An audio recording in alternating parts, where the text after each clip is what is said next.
Thank you very much, our viewers, for joining us once again. We are here in Mbale for the second week into the hearing of a petition challenging the removal of the presidential age limit, the extension of term of office for members of parliament, local leaders and the president from 5 to 7 years, and also the restoration of the presidential term limits into the constitution. The petition was filed into the Constitutional Court that has 5 justices, and tomorrow is expected to be an action-packed day where we're expecting the 10 witnesses that were summoned last week to appear before this court.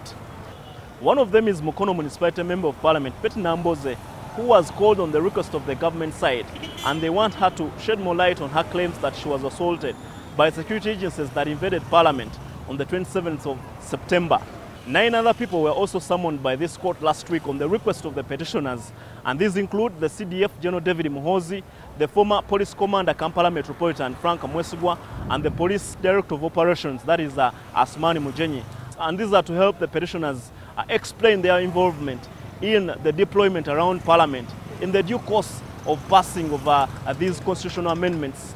Another person who has been called by this court is the Sergeant at Arms at Parliament, and is expected to explain who gave permission for extra deployment around Parliament when these constitutional amendments were being considered last year. Another person expected before this court is Keith Muhakanizi, the Permanent Secretary in the Ministry of Finance, and is expected to explain the source of the 29 million shillings given to members of Parliament to go and consult in their respective constituencies. Remember, the petitioners are claiming that this money was drawn from the consolidated fund, but the government side is claiming that this money came from the parliamentary budget.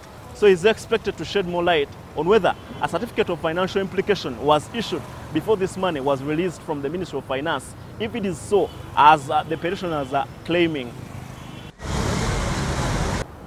We are expecting the outcome. Let's hope it will not go the Kavuma style, because that court has a record of the former. So people in Mbale are very eager and anxious to see what the verdict will be. But to me, as a resident of Mbale, I feel, or I see, it may be a win-win situation. Remember, over the weekend, the Deputy Chief Justice assured us that security will be maintained as it was last week, and also it will be an open court where the media will be allowed to be following whatever will be happening in this court. Herbert Zziwa here in Mbale with the rest of the team.